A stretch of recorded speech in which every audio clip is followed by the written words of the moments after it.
Shalom teman-teman, perkenalkan nama saya Rizky David Asapuluto. Saya mahasiswa STT Karisma, Prodi Pendidikan Agama Kristen semester 3. Video ini saya buat bukan karena tuntutan tugas dari sekolah, tapi karena merupakan suatu keinginan dan kebutuhan saya untuk mendokumentasikan pengetahuan saya selama saya belajar menjadi mahasiswa di STT Karisma, dan juga apa yang saya dapatkan dari pelayanan praktek saya baik di tengah-tengah gereja maupun di tengah-tengah masyarakat. Hari ini saya mau berbagi tentang berpikir abstrak versus berpikir secara konkret. Saya ketika dalam pelayanan menyampaikan banyak pesan, ya.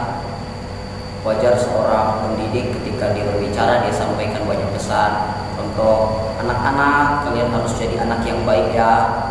Nah, ketika kita menyampaikan sesuatu yang abstrak, yang seperti ini, pesan yang abstrak, ya. Kata baik di sana itu kan abstrak, teman-teman. Apa itu baik kan? Baik itu bisa berbagai macam, dan anak-anak itu gak bisa mengerti maksud baik di sana itu yang bagaimana. Nah, mereka justru sulit untuk mengerti. Jadi yang menjadi titik persoalannya supaya ketika kita menyampaikan pesan, tapi itu bukan sebuah pesan yang asal lewat. Sebenarnya bukan mereka nggak mau mendengarkan, tapi pesan itu yang kurang jelas.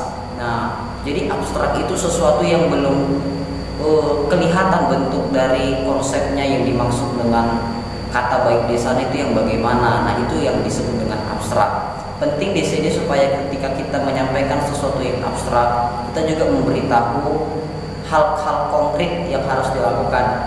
Nah, puji Tuhan kalau ketika kita sampaikan yang abstrak, mereka bisa berpikir secara konkret.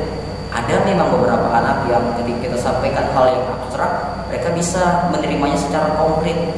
Ketika kita katakan kamu harus jadi anak yang baik ya, oh mereka bisa berkata, oh menjadi anak yang baik itu artinya saya harus rajin membaca firman Tuhan, saya harus rajin berdoa, saya harus rajin untuk melakukan tugas pekerjaan rumah, taat kepada orang tua, dan berbagai macam sebagainya. Ada anak-anak yang bisa berpikir secara konkret, puji Tuhan.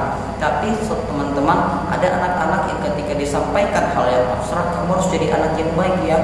Nah, dia nggak tahu apa yang mau dia lakukan, dia nggak tahu apa yang mau dia kerjakan. Akhirnya tidak terjadi perubahan apa-apa dalam hidupnya. Akhirnya apa yang kita sampaikan justru menjadi sia-sia saja. Bukan karena mereka nggak mendengarkan, tapi karena kita tidak tahu bagaimana cara menyampaikan pesan yang sebenarnya, terlebih bagi anak-anak. Kita fokuskan teman-teman, karena itu penting waktu kita menyampaikan hal yang abstrak, kita juga menyampaikan hal-hal yang konkretnya. Menjadi anak yang baik itu kita kasih konsep-konsepnya. Menjadi anak yang baik itu kalian harus rajin berdoa, kalian harus rajin membaca firman Tuhan, kalian harus taat sama orang tua, sering ke gereja, rajin sekolah minggu, dan berbagai macam sebagainya, supaya pesan yang kita sampaikan tidak sia-sia. Jadi ini penting teman-teman, karena memang ada anak-anak yang ketika kita sampaikan pesan abstrak, mereka bisa berpikir secara konkret. Tapi ada anak-anak yang ketika kita sampaikan pesan abstrak, mereka justru berpikir gak nyambung sama sekali.